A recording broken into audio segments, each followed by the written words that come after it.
I texted Jordan at 7 in the morning.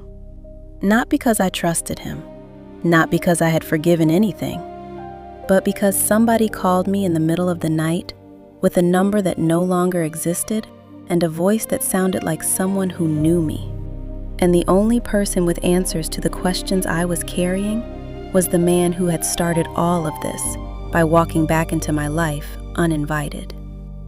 He replied in under a minute, just a hotel name and a room number. I told myself I was going for answers.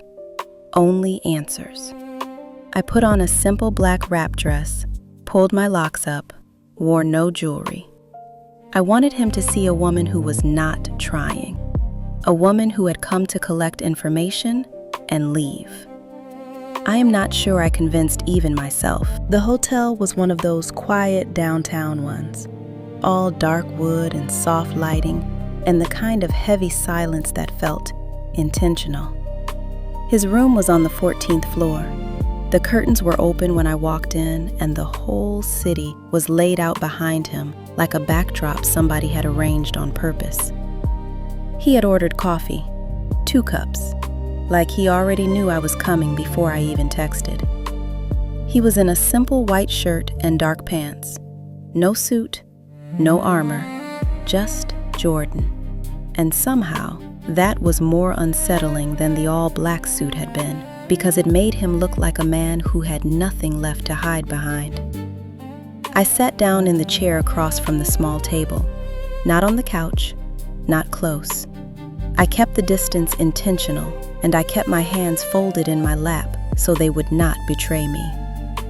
I told him to talk. He told me that the message was real, that Marcus had sent it, but that the message was only the surface of something that went much deeper.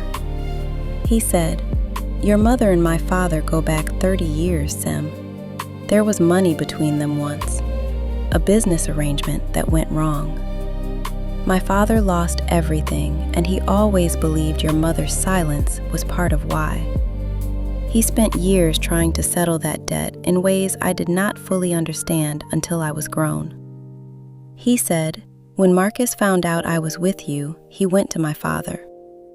I do not know how they knew each other or what was said between them, but 3 days later, I got that message from Marcus's number. Leave her or else.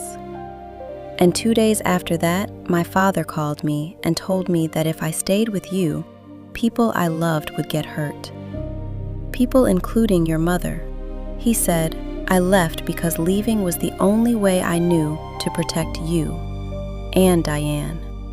And I have hated myself for it every single day since. I sat with that for a long time. The city moved behind him through those 14th floor windows, traffic and light, and all the ordinary movement of people who had no idea that up here, everything I thought I knew was being quietly dismantled. Part of me wanted to believe every word. Part of me, the part that had spent 3 years building a life with Marcus, the part that had said yes before he even finished asking, needed it not to be true. And then I heard it. One detail, small enough that most people would have missed it. But I am a woman who listens carefully, who catches the things people almost said. And it landed in my chest like a stone dropping into still water. Jordan had said, when Marcus found out I was with you, he went to my father. But I had never told Marcus about Jordan's father. Not his name, not his history, not a single detail. Jordan and I had kept our families completely separate the entire 2 years we were together. So how did Marcus know who Jordan's father was? Unless Marcus had known Jordan long before he ever knew me. I looked at Jordan across that small hotel table, and I asked him very quietly, how did Marcus know your father, Jordan? And for the first time since he walked back into my life, Jordan Ellis looked away.